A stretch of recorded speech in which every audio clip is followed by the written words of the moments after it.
Hi, this is the Social Gelo with Angelo show. My name's Angelo. I'm a social scientist, surfer, martial artist, and a whole lot of other things. Coming to you live from Kasai City, Japan, the Social Gelo with Angelo show. What's up, and welcome to the Kajukenbo Series and Social Gelo with Angelo podcast. Today I interview Rowland. I might have messed that name up, and I'm sorry. He talks about his Kajukenbo journey and coming out of Austin, Texas. It's a great podcast. He's got a lot of great stuff to say. He is some of the younger generation that's coming up here in Kajukenbo, and he's got a great YouTube channel. Check it out, and we talk a little bit about that in the podcast, so make sure to check that out. Also, if you're listening to this on iTunes or any type of online radio, please jump on YouTube and subscribe. It's the primary way that I'm looking to get a few pennies off my show. And for those of you watching on YouTube, please hit subscribe. That'll be a big help. Much appreciated. All right, let's get started with the show.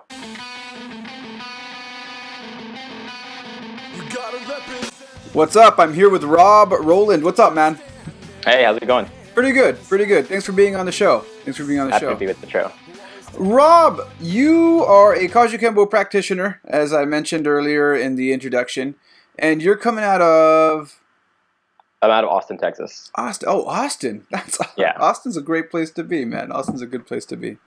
Yeah, I love it here. So, I guess one of my first questions that I ask everyone on the show, I always say this, especially with our Kajukenbo people, and I didn't say this question to you.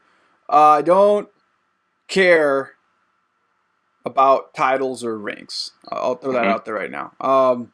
Mostly, I care about validity. So, like, if it is important, I'm not going to say I don't care at all. Like, I do think that it's important to have a legitimate background as far as being an instructor and having an instructor certificate and whatever you do, whatever style, whether you're an MMA coach and you have a instructor's license or an instructor's certificate that shows that you trained and became certified to become that, that's cool. But that's not really what I'm talking about. You know what I'm talking about. If you do martial arts, you know what I'm talking about. If you don't know, if you don't do martial arts, just casually listening to this, in the martial arts world, there's a bunch of titles and ranks after black belt, which people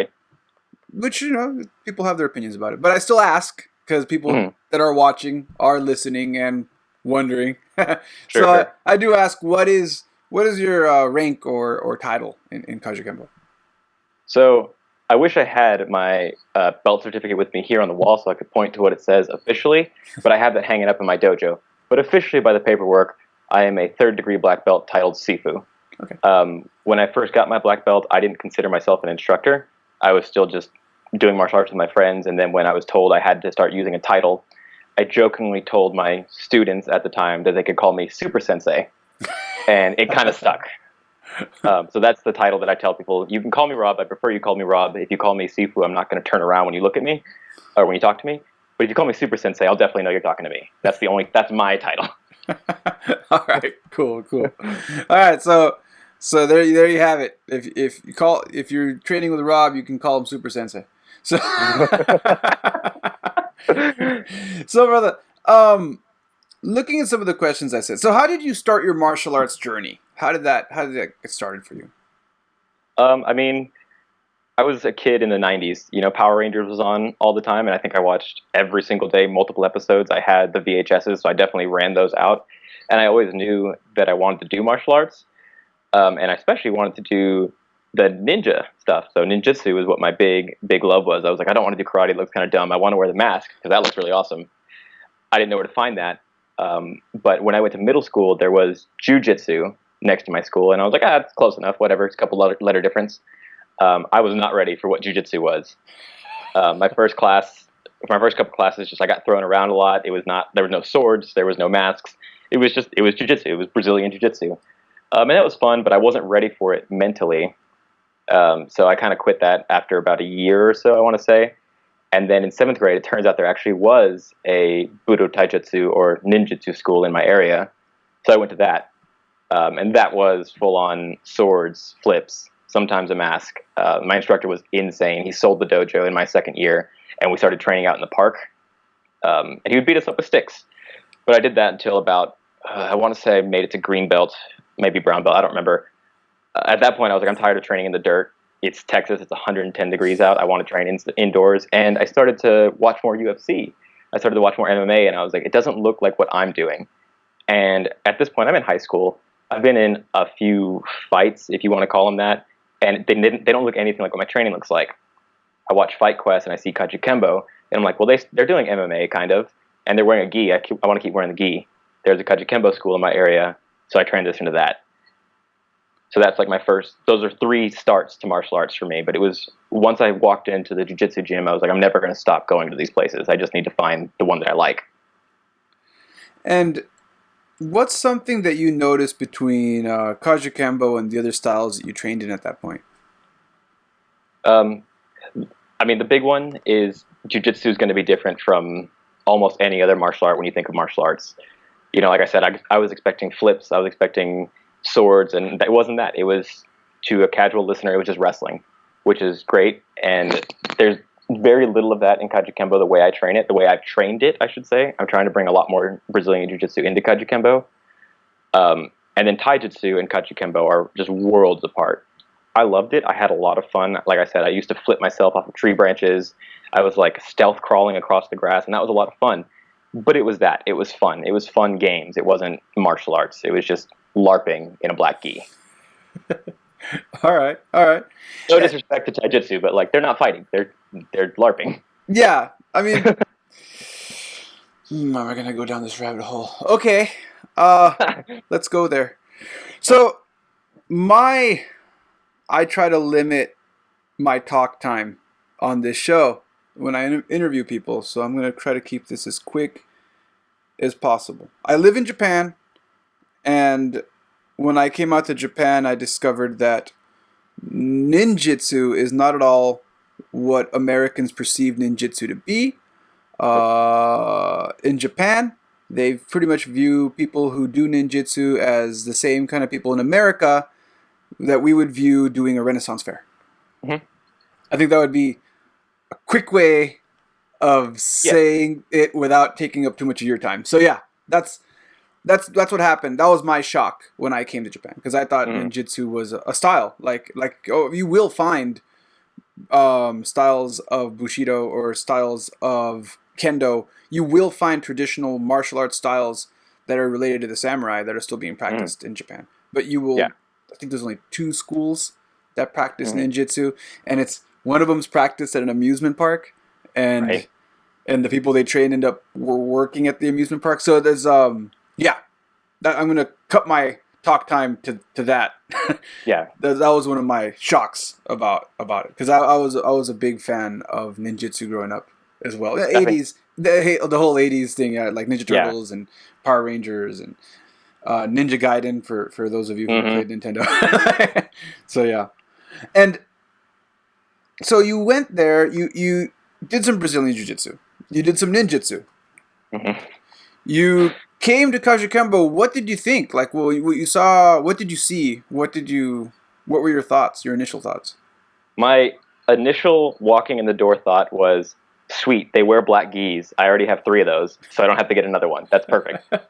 And then the school that I first went to, the head instructor had an assistant instructor who was a boxing coach.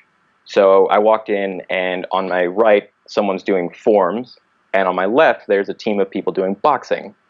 And I don't know that it's 2 separate programs at this point, and at this point, it really isn't. It's like Class A becomes Class B becomes Class A. And I was like, this looks like what fighting should look like. This looks like they're doing the tradition, which I thought was really cool. Like, forms are cool looking. And then they're doing the stuff that's practical and immediate. They're doing stuff that's violent, and I like the combination of it. And then they're doing it with, the traditional Chinese bow that they don't really do anywhere else. There's the culture still there. It's MMA with the culture that a martial arts nerd wants, that the ninjutsu nerd still wants. Cool. Yeah. And then I gotta go back. I gotta go back to it. I know, and this is, I told you, when I send you the questions, I'm going to ask you some more questions based on what you said. And I guess my question to you, going a little more into the ninjutsu, I know that in America, the guy who's really into ninjutsu that a lot of people talk about is Stephen Haynes. Hayes, Stephen K. Hayes. Stephen K. Yeah. Hayes. Yeah, yeah. Was the school that you originally went to associated with that, or was it something different? So at least for my dojo, the dojo that I went to, there was like a don't say his name Oh. rule. Yeah.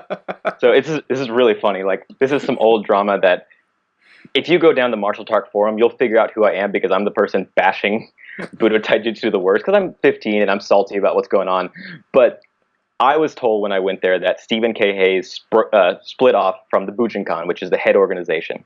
And he split off very rudely, said, I am the new Soke of my system, and just insulted the current Grandmaster to the point where, and this is the rumor that I heard, obviously I've never been there, the Grandmaster took his certificate off the wall and threw it across the room.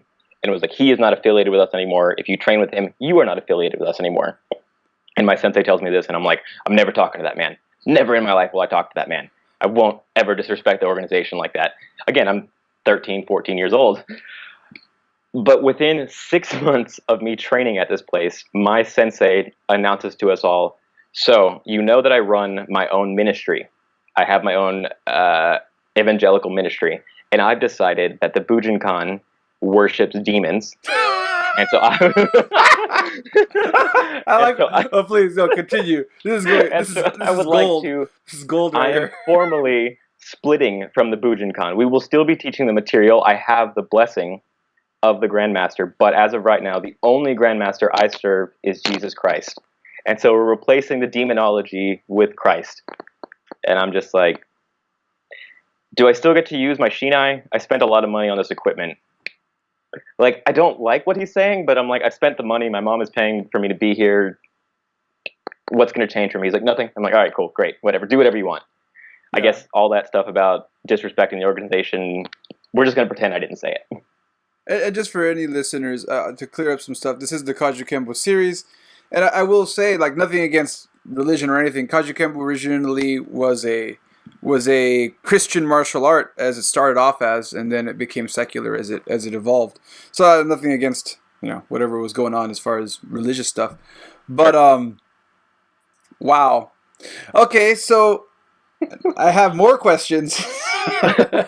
That just led me. This is just leading me to more questions. I guess my other question is, so there is before all that, there obviously is an official ninjutsu place in the U.S. with ninjutsu schools across the U.S. Did they mention any ties to Japan? So there's Stephen K. Hayes Toshindo, which is, he mentions briefly that he trained in Japan, as far as I can remember. Okay. He never really pays more than lip service to the Bujinkan. Okay. And then there's the Frank Dukes stuff that comes out every once in a while. For me, every time I've heard Frank Dukes, even as a kid, I was like, I don't really trust the guy if he had Jean-Claude Van Damme make a movie about him. That's fiction for me. It's a good movie. But if Jean-Claude Van Damme made a movie about you, it's probably fictional. So for me, it was always the Bujinkan was the legitimate ninjutsu. And then you realize later on, you're like, oh, it's not, it's like, it's judo old. It's as old as judo is.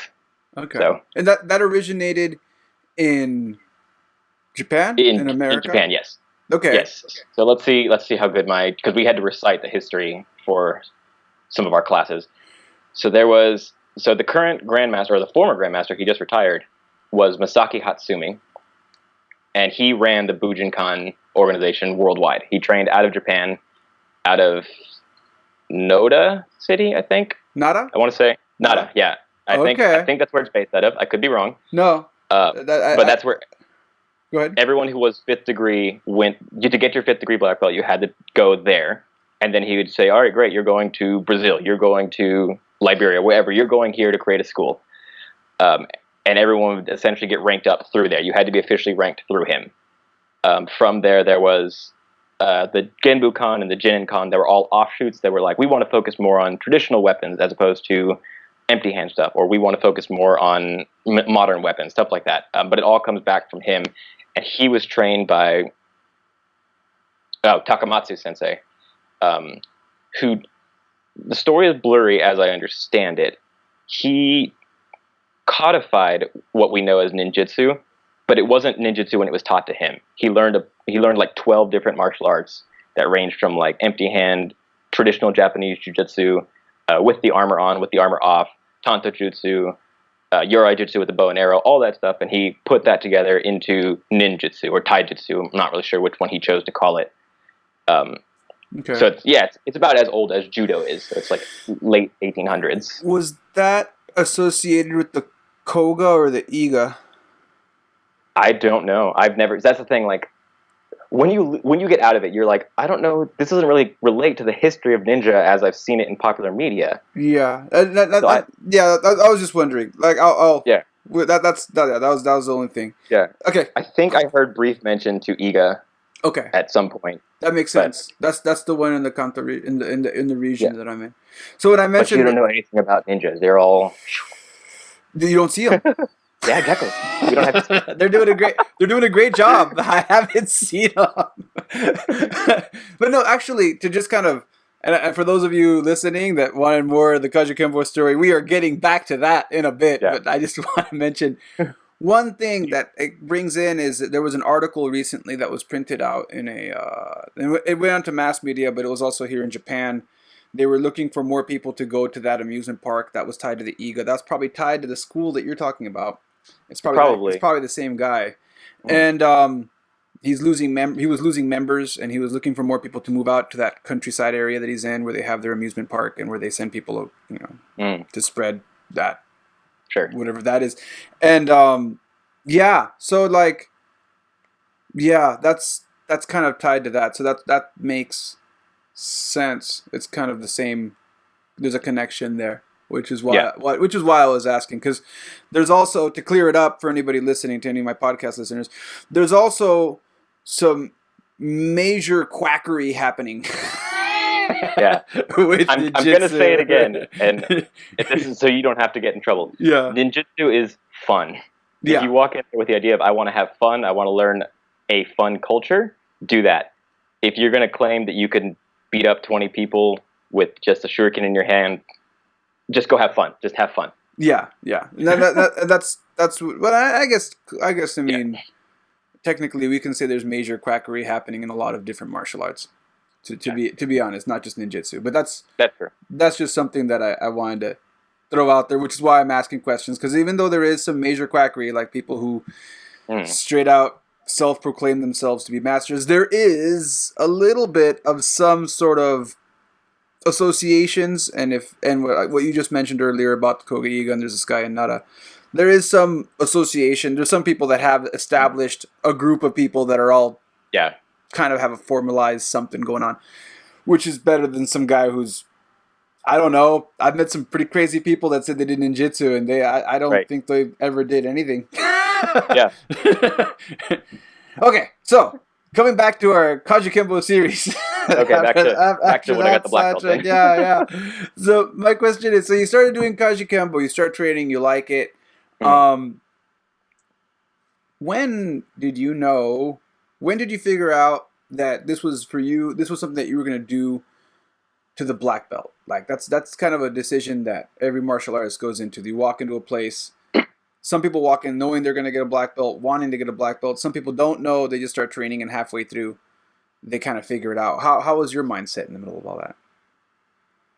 So as a kid, obviously, I thought I knew what the black belt meant. I thought black belt meant master. You got it. You can kick any ass, whoever's. They just need to present it for you. And we're going to actually go back to ninjutsu again for a second. When I went to ninjutsu, what I will say, I think this shaped my entire philosophy about martial arts. I got tested for my yellow belt without knowing that I was being tested. The way he ran it was essentially, you would walk into class, he wouldn't, like normally he would open with a joke, he would say hi to everyone, he'd give hugs, whatever, and then we'd start training. But if you were being tested, he would bow, everyone would line up, he'd do the introduction, we'd bow again, and then we'd start running through the material. Every single person in there would start running through the material. What I didn't know at the time was he had told everyone else, hey, I'm going to test X, Y, or Z. So we're going to see how he does. Don't help him. Don't say anything. We're going to do it together, but we're going to see how he does. And that was me. I was X, Y, or Z. So I run through the class, and I'm not thinking about it. I'm just like, all right, cool. I guess sometimes we have to run the material. That makes sense. And then the class ends. He he comes, talks to me, and then he turns around, grabs his gym bag, pulls out a yellow belt, and throws it at me. Like, doesn't say anything, just chucks it at me. Thankfully, I grab it. That would have been really embarrassing if I hadn't. But I grabbed it, and then he was like, "Don't come back with the white belt anymore." And that was all the belt tests. That was all the ones that I saw. That was how I kept ranking up. It wasn't always he threw it at you, but you didn't know you were being tested. So that shaped the attitude to me of like, this thing is a piece of cloth. It's something that he already knew I was going to get walking into that class. I didn't know I was going to get before I got to the dojo. So when I walked into Kajukenbo, I was just like, I don't care about the belt at this point. If I get it, that's great, but I just want to train. I'm having fun doing this. So I never put much stock into a 2-inch piece of cloth because I was just having fun training. And even now, I'll sometimes go to seminars where people will complain about X, Y, or Z rank, or who has what side of the tape is on, or what name your embroiders is. Like, do you want me to just wear a black belt, blank black belt? I have it. I don't care. Like, I just want to train. I won't wear a belt at all if you don't want me to. Normally, I'll carry a white belt with me in the instance of like, I can just wear this. I don't care. Cool. So yeah. So you just kept going through, and you kept going, never with the intention of wanting to get the black belt. You just liked the training, and you continued the training. And I just wanted to do the best I could every time. And that was obsessive. I'm still pretty obsessed with it, but I never cared about being recognized for the obsession. And for you and your school, I guess we should mention what school you were training out of, or is it the same school you're training out of now, or did you? So there's a big circle there. I started training at the Kajukenbo School under Tony Morrell, who unfortunately passed away last year. But I started training with him. I went with him from white belt all the way up to about brown belt. We went our separate ways when I went to college, but the Grandmaster above him gave me a call and said, like, it's unacceptable that you're not walking away from the style. You've been one of the most devoted students. So here's what we're going to do. It's very similar to my yellow belt experience. He's like, he's based out of Shreveport. He says, you're going to come to Louisiana. You're going to train with me, and I'm going to give you your first 3 black belts. I've already cleared it up. Not a big deal, but you're not going to walk away from all this time you've invested. And I said, okay. So I get the black belt, and I continue training like that. And he said, when I get my black belt, he tells me, and I'm sure you know this as a fellow Kajukenboist, he's like, you have to continue your training. I would prefer you don't continue your Kajukenbo training. I want you to go do something else and then bring it back to me next year. Let me see what you've learned. And then at that point, we can discuss what we're going to do for second degree. And at that point, what can we do for third degree? After I get my second degree, Professor Morrell calls me and he says, hey, how's it going? I mean, we never lost touch at this point. We're still talking pretty often, but I'm not training with him anymore. He says, I need a kickboxing instructor 2 times a week. Can you come help me out? And I said, sure, no problem. I go start teaching there, and then unfortunately he passed away last year, but his business partner asked me to cover for him when we didn't know what had happened yet. And then after the dust had settled, after we'd settled the memorial, everything, he says, can you just stay on as the instructor? He would want you to stay on. And it wasn't a question for me at that point. I was like, yeah, of course I'm going to stay. Like, he would want me to stay here. So. And my condolences on losing your instructor, by the way. Like, thank you. Yeah, if that's a real heavy experience, because those people are their family, right? So like, I know it's not something to lightly be said. Like, for anyone listening, like that's a real. It must be really tough to talk about it, because I mean I'm luckily enough that I still have my Sifu, now professor. He's still around. We lost a Grandmaster, and that was tough on us. And I wasn't that close to the Grandmaster, but it was still tough because he's still family. So like, yeah. It was initially pretty tough, because when you have a martial arts instructor, you have a teacher, you have a mentor, you have a friend, and then when I meet him, he's in his late 40s. I'm a teenager, stubborn ass kid. And there's just kind of that father-son relationship that forms from that naturally, just when you have that age gap in 2 men.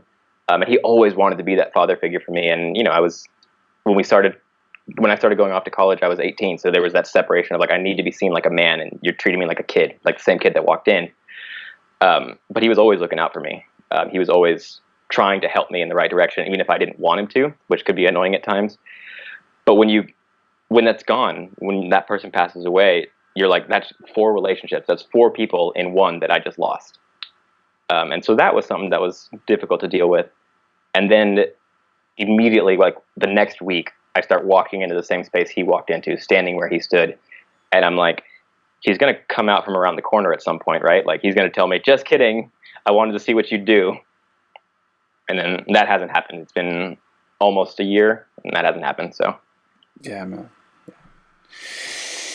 Yeah, it's rough, man.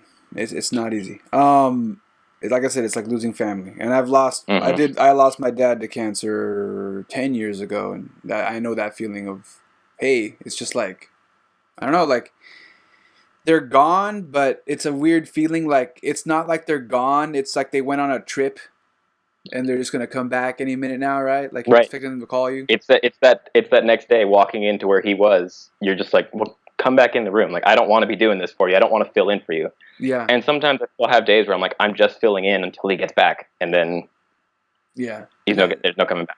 Yeah. That's something you carry with you, man. That's something you carry with you. And that's something that, it will always be there. I'd love to say it goes away, but it doesn't. It'll always be there. But it's something that develops character. So that's definitely again, sorry for your loss, and I commend you to continue to practice and be in there, and continue to live on his legacy, because that's what we're all here for, right? Is to live on our instructors' legacies. So you got your black belt. You went out there. You did kickboxing. You brought it back. Start teaching kickboxing. Did you do any competition? Did you do any like kickboxing competitions? The only competitions I've ever done have been, because at the university I went to, they had actually Kajukenbo as a class you could take. It was called karate, but it was Kajukenbo. So I went to that. I took the class. I was like, well, whatever. That's an easy A, and it's something I want to do. They had end of class tournaments every year. That's how you got your final grade. You did compete in the tournament, and so I did that for my, I think, 2 or 3 years in a row. And so you're only graded on the first one. After that, it's like you just fodder for the kids who are actually trying to get the grade. So I did 2 or 3 competitions, but I wouldn't count that. It was point sparring. It was in school, so it wasn't like they were going to let you hurt anybody. I never actually had any interest in competition.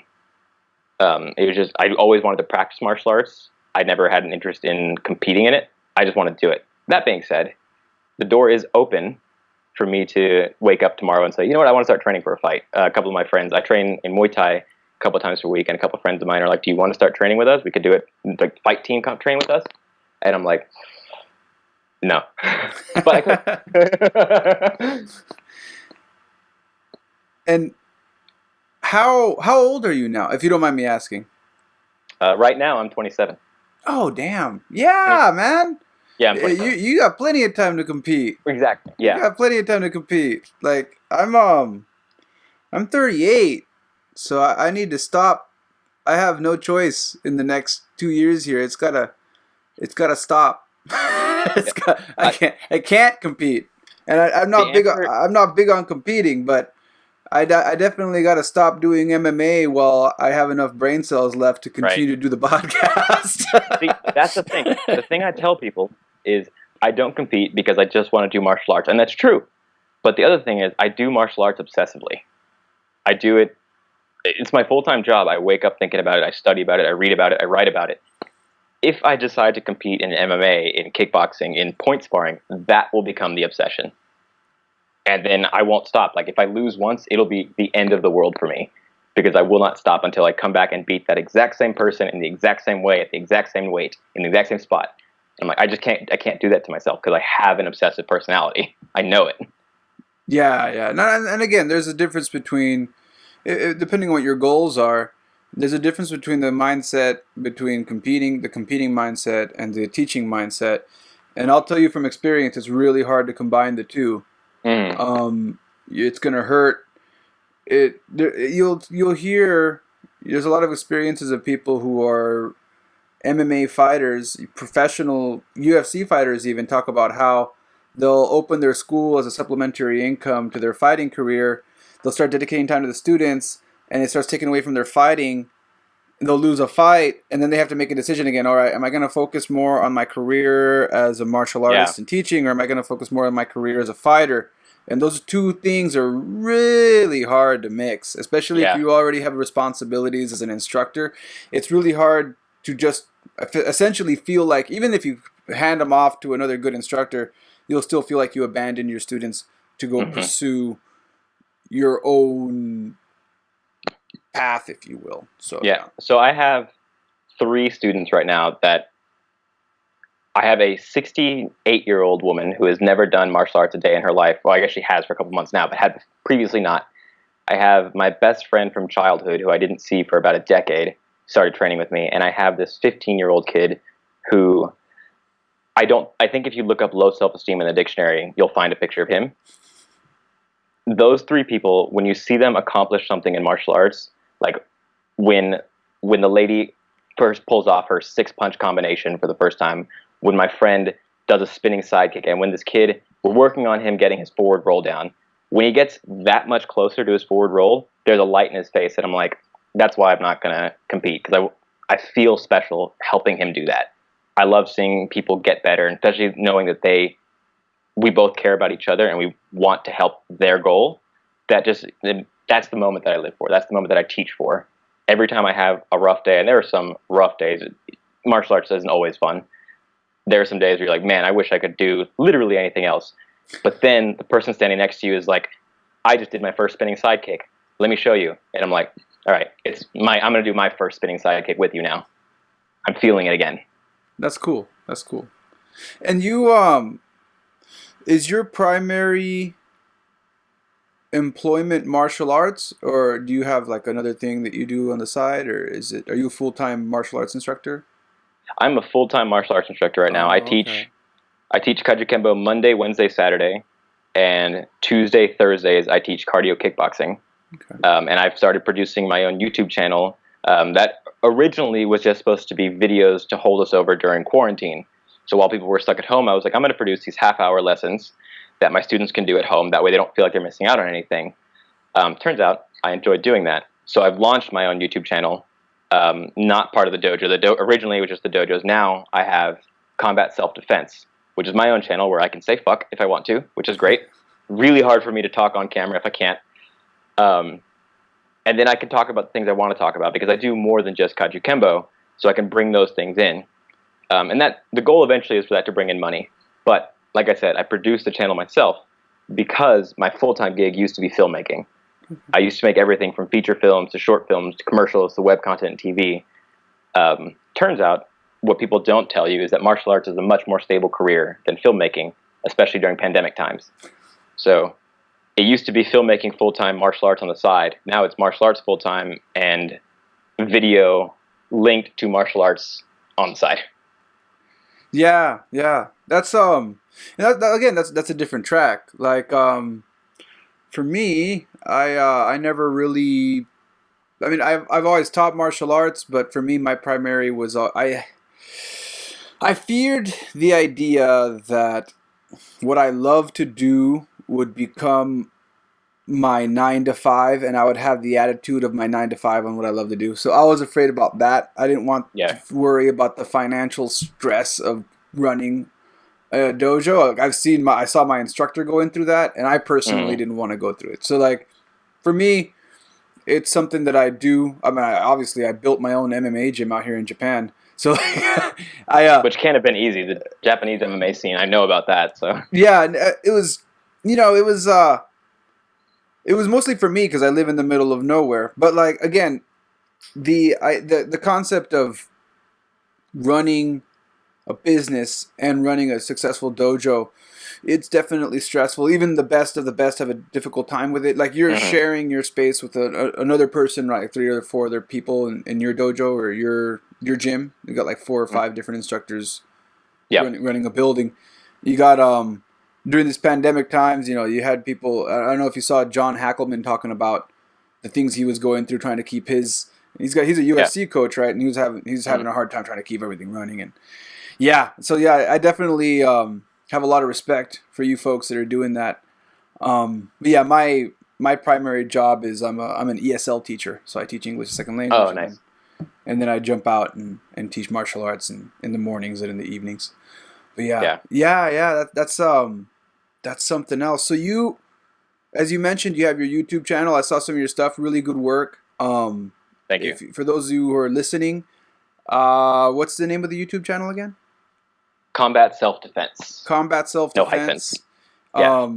He does have a background in filmmaking, so if for some reason you're on my YouTube channel and you've seen my training videos, you'll notice that I really don't give a fuck like about about the film behind it. I got shit to do, so like here's the material. And honestly, I didn't even want to make a series, but my students kept asking me for it because I have students that will train with me and then go to France and take off, and they want to train and come back. So I put something together for them. But yeah, it's if you've seen my shit, like his stuff is way more organized and a lot more professional. You should check it out. It's obsessive. It's obsessive. Just saying. It's really it's good. No, it's really good. It's what a YouTube video is supposed to look like. I don't know how many people have trolled my stuff saying, "Why don't you do it in this and blah blah, blah and you should add I don't know, graphics and blah blah." Blah. As you can tell by the way I'm talking about it, I don't really put that time into it, but he does. So definitely check out his YouTube channel.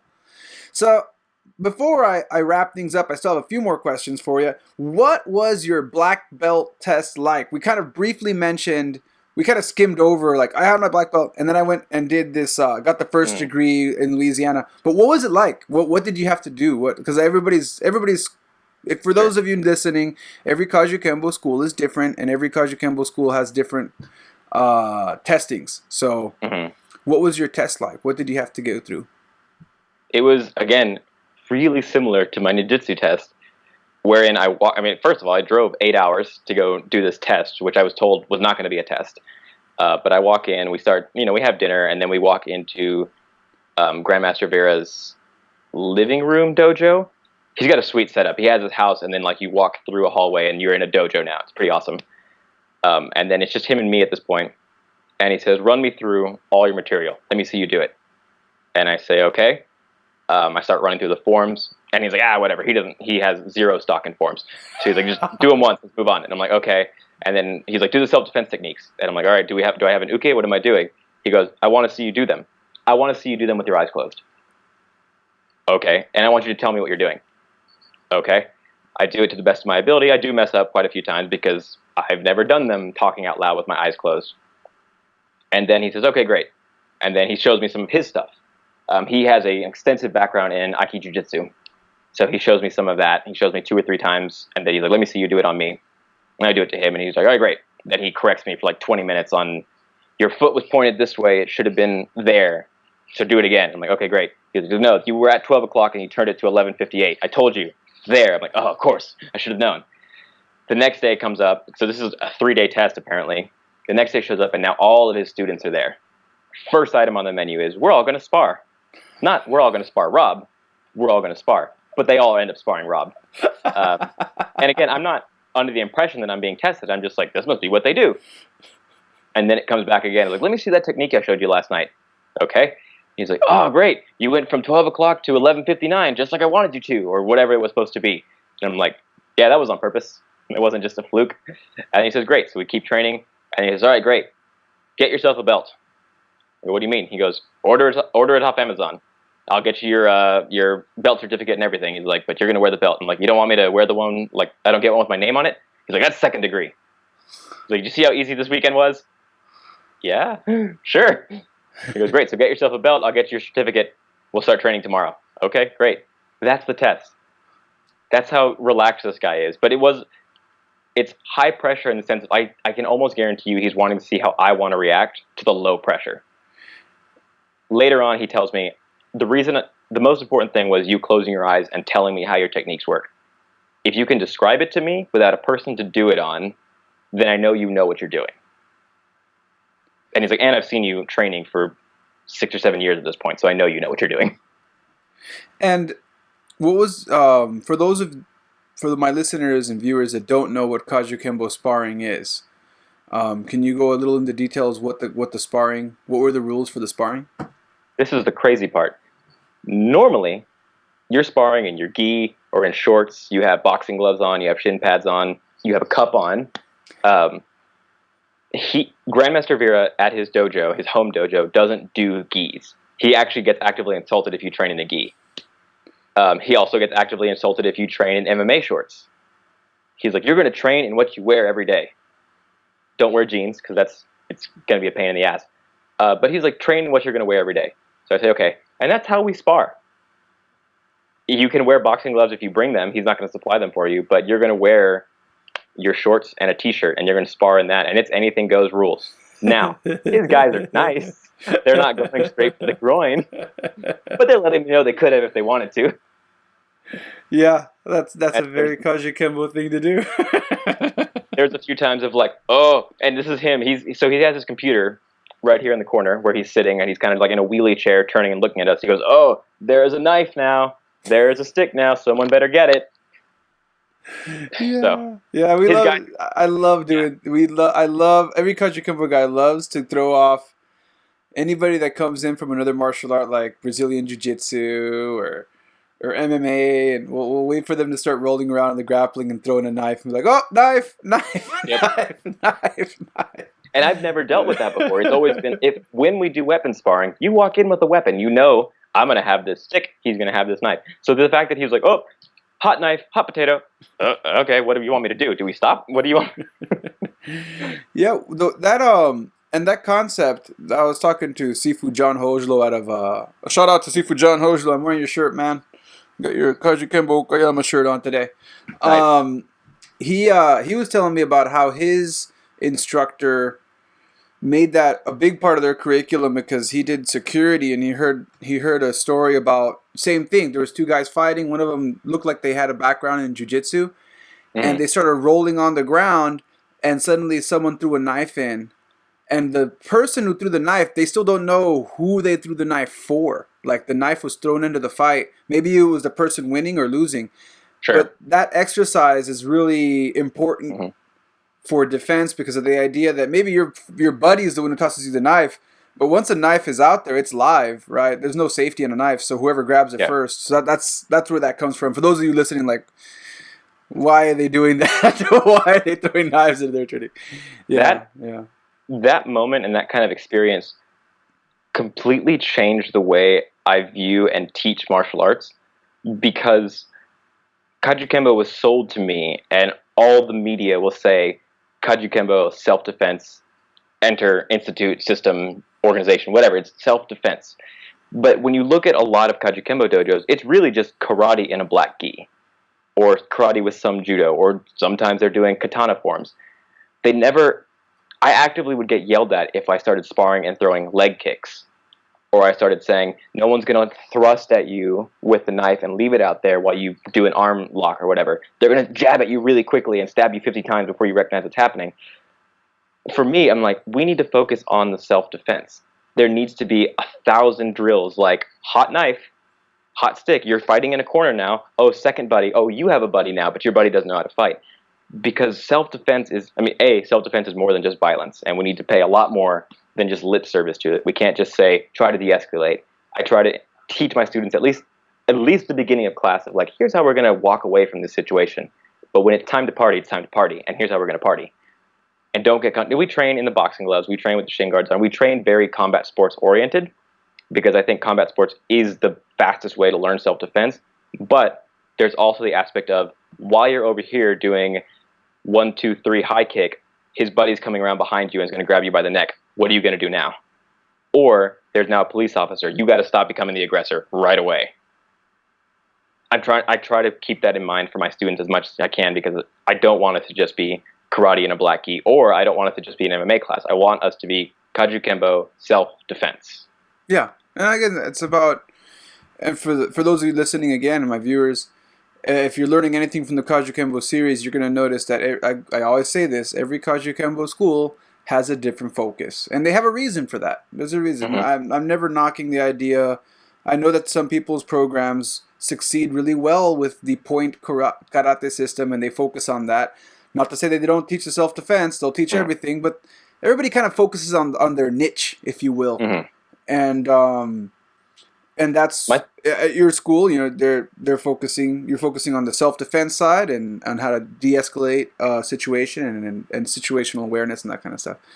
And then some Kajukenbo schools, like John Hackelman's school, is focusing on making MMA fighters for the UFC. So like, every Kajukenbo school is different, and that's something I'd like anyone who's listening to the Kajukenbo series to kind of, hopefully you can kind of pick that up from the different people. That's why I like to interview. People are like, wow, you should interview this Grandmaster and that Grandmaster and this Grandmaster. And I love talking to Grandmasters. They got some great history.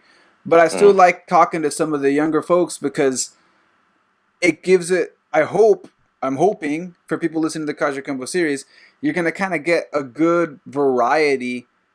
Because at the same time, I'm always saying Kajukenbo is always evolving.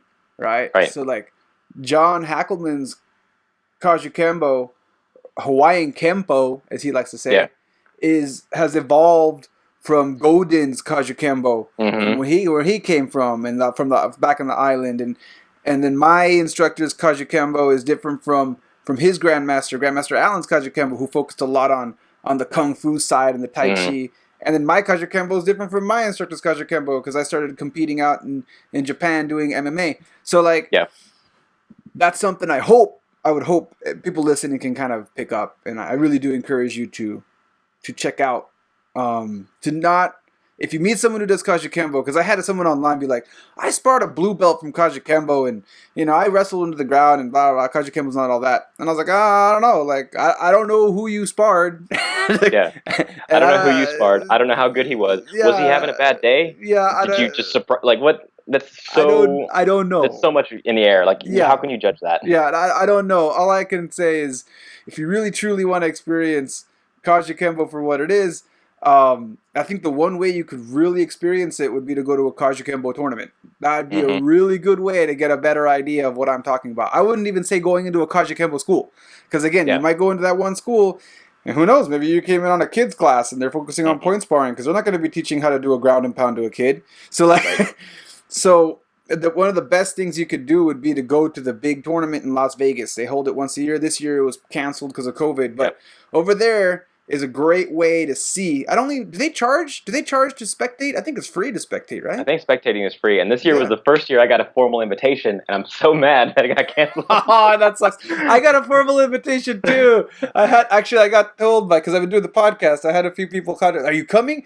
You better be coming. And I'm like, it's so hard because like it cost me a lot of money to come from Japan. But I'm like, I'll look into it. I'll see what I can do, and then it got canceled. But yeah.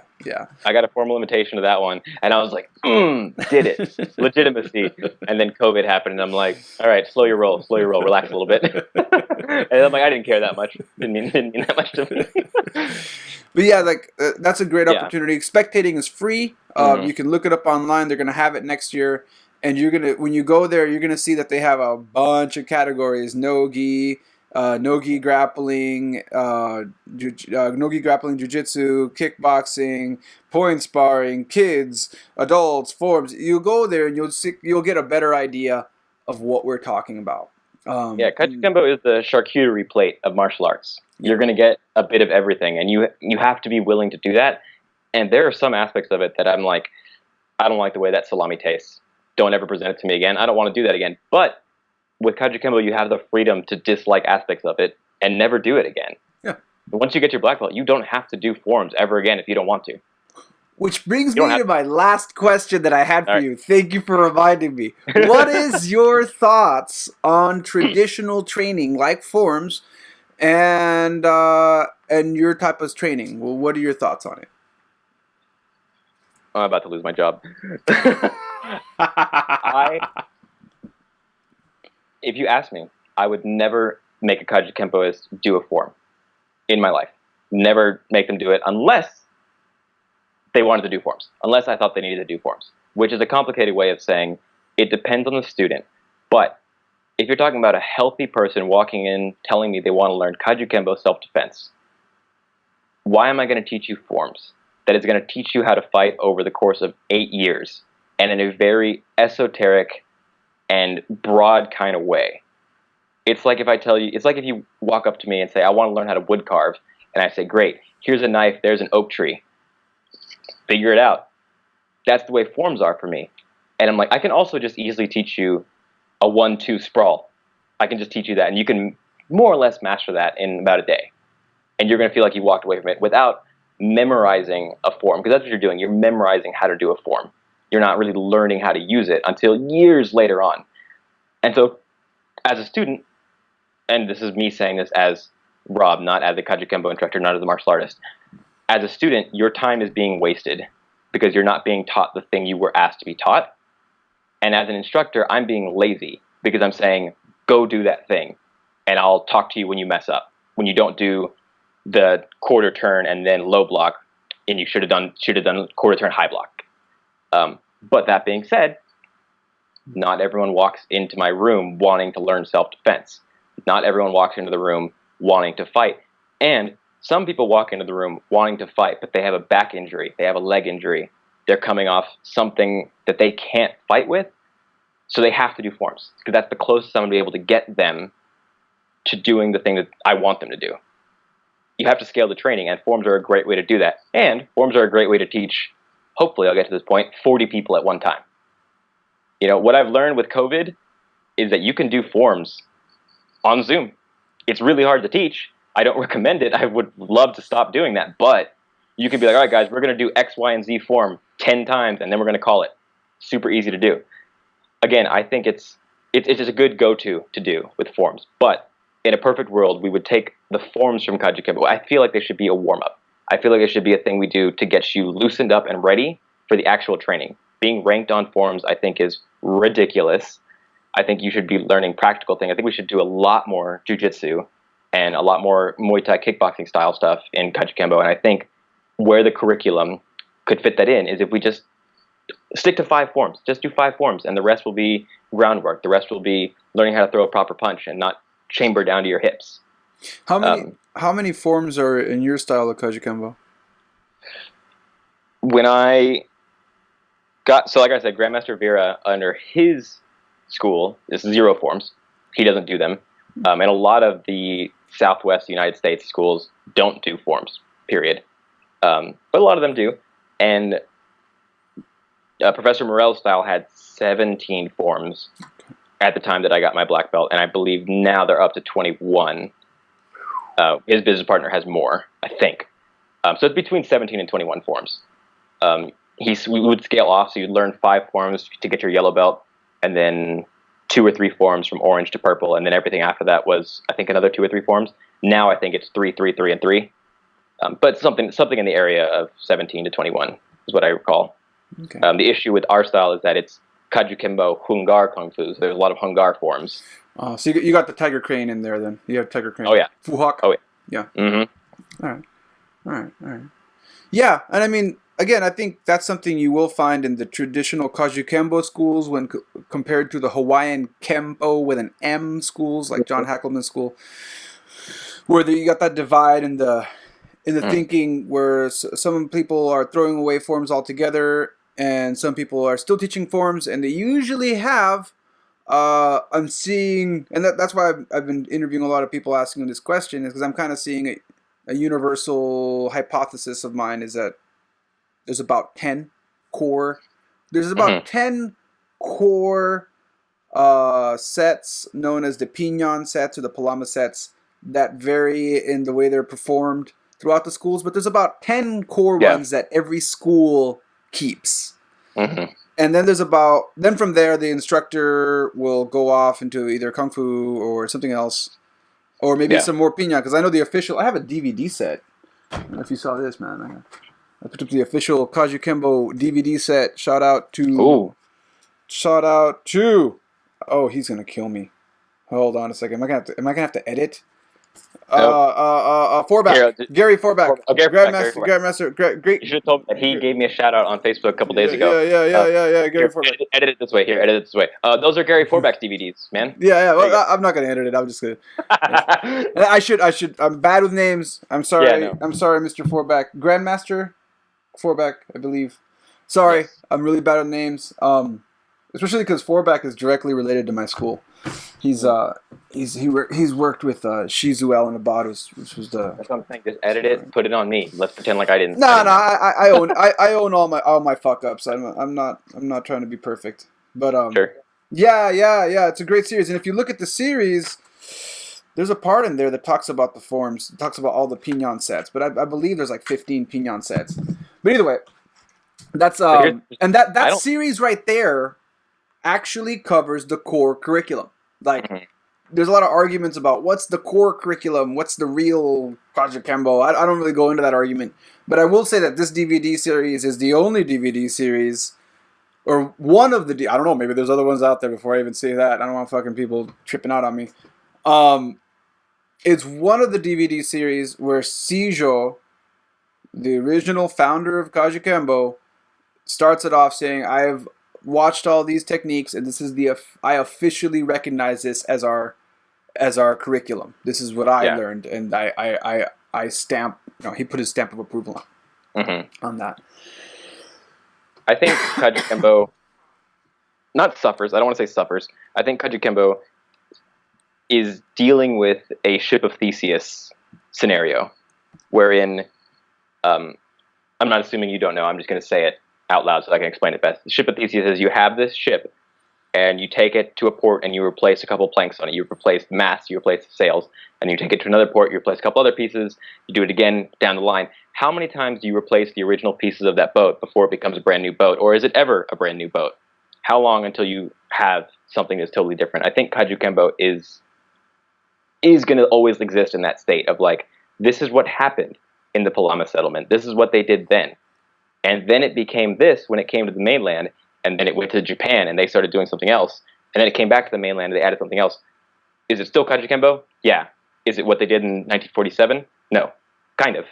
I think that's the thing we have to reconcile as students from a parent who lets us do whatever we want, essentially.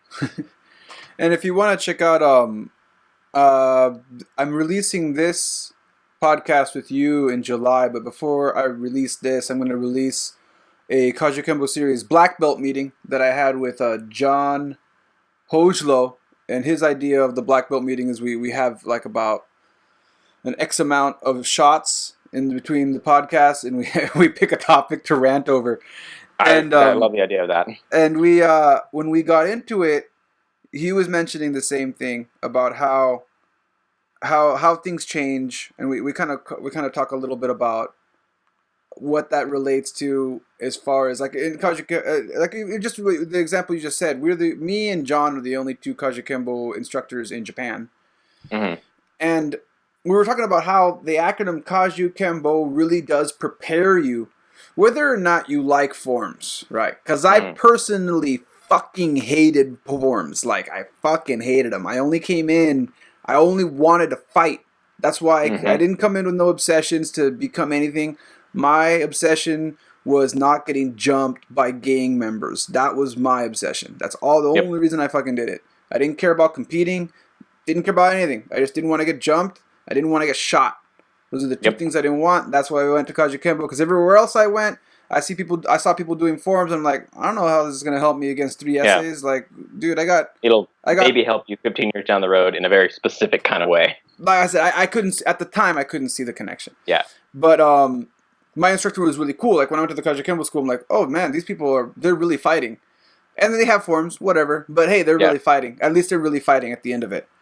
So like, what I did like about it though, after my mentality changed, I changed my outlook. What I did like about the way coming to martial arts from that aspect is you are more open to be able to enter other styles. And I think that's where Kajukenbo really does help you.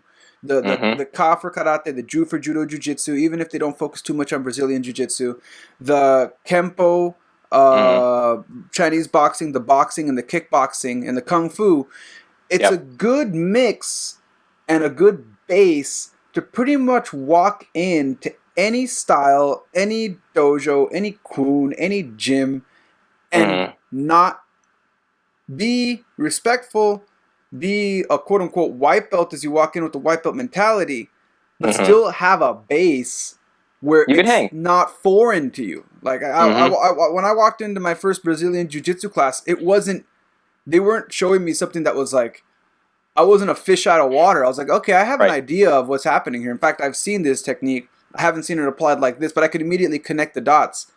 Yeah. As compared to just coming in, like when I compare, because I coach out and I have my gym, and then I also do coaching in Kobe, a city nearby at an MMA gym.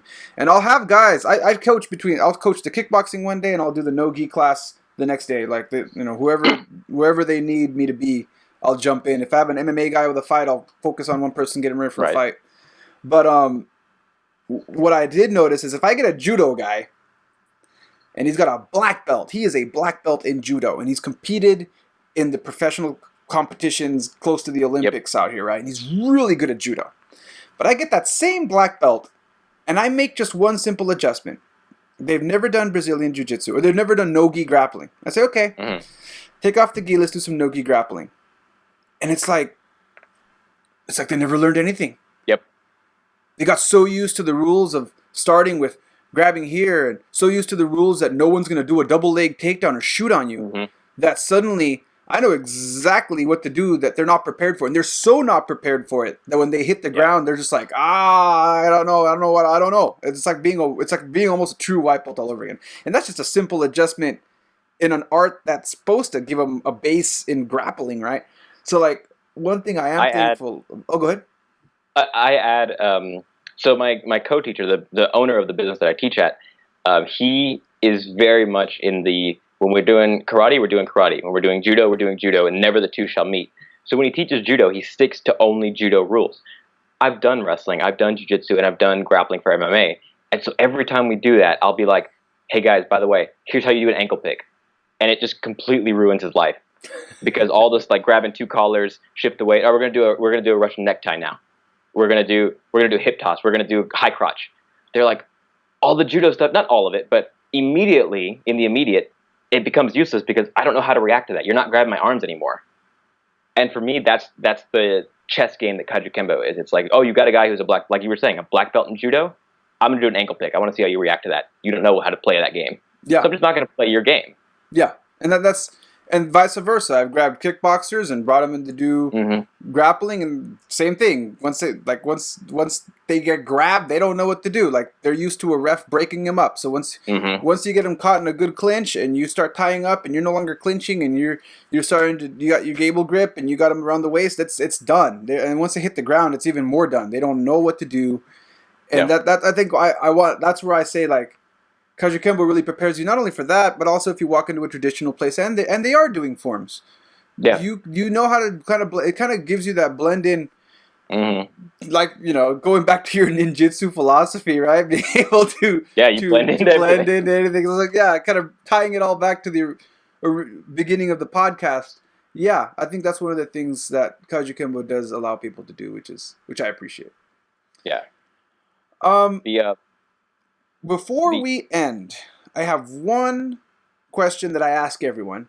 As an instructor, what's your advice for someone who doesn't know any martial arts, has no idea, has a clue, they want to get into it, but they don't know where to start?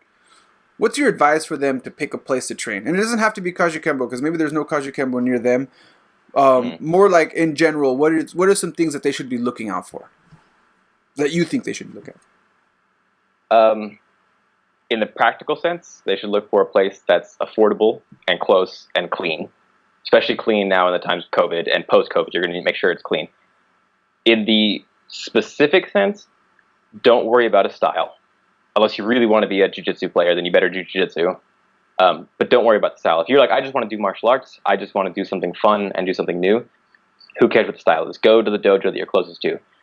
And then worry about the instructor. Do you connect with them? And not just like in a, is he a good teacher kind of way? Is he a guy that I enjoy talking to? Does he speak to me, or is he speaking at me? Am I just a client to him? If he is, don't talk to him. Don't go there. Talk to someone who wants to be your instructor, who cares about you, who wants to take time for you. Once you've established that this is a person that cares about my well-being and wants to see me become better at a skill, worry about the culture of that room. Is it full of people that are just as welcoming? Are they working hard? Are they lazy? Are they walking in late? Are they throwing their shoes on the mat? What kind of culture is going on in that room? If the instructor is a good person, if they care about seeing you develop, and if the culture of the gym is friendly and they all train hard, that's all you need. And it being clean. It's got to be clean. But don't worry about the style. Don't worry about anything except for the people. Literally, just worry about the people. It's going to start and end with people.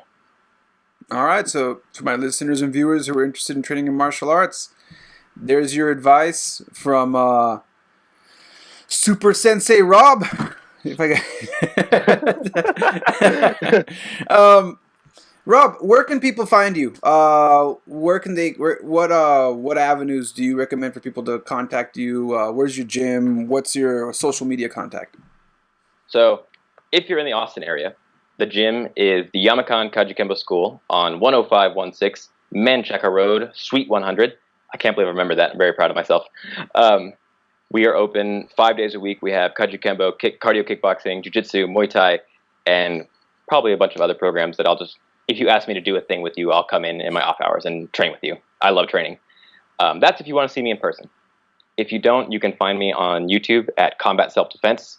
I upload every Monday there. Right now I'm switching to Mondays. I used to be Saturday, but no one watched.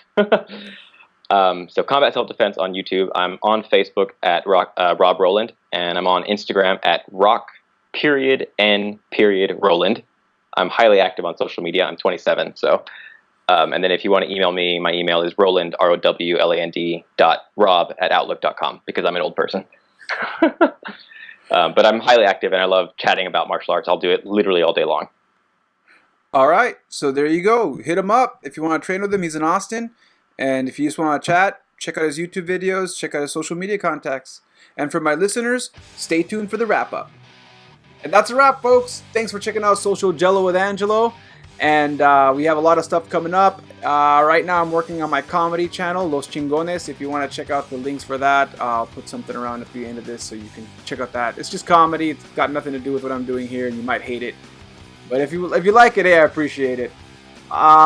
Anything I want to close up with? Oh yeah, if you haven't already, please hit subscribe. It'll really help me out. I really appreciate it. And also, hey, check out Rob's YouTube channel and help him out by subscribing. He just started that channel during the whole COVID thing. He's got a great series going over self-training, and his facility is really great. And he's got that background in film, so you know, great videos, much better than the stuff you'll see coming out of my channel. All right, well, I'll catch you all later. Peace.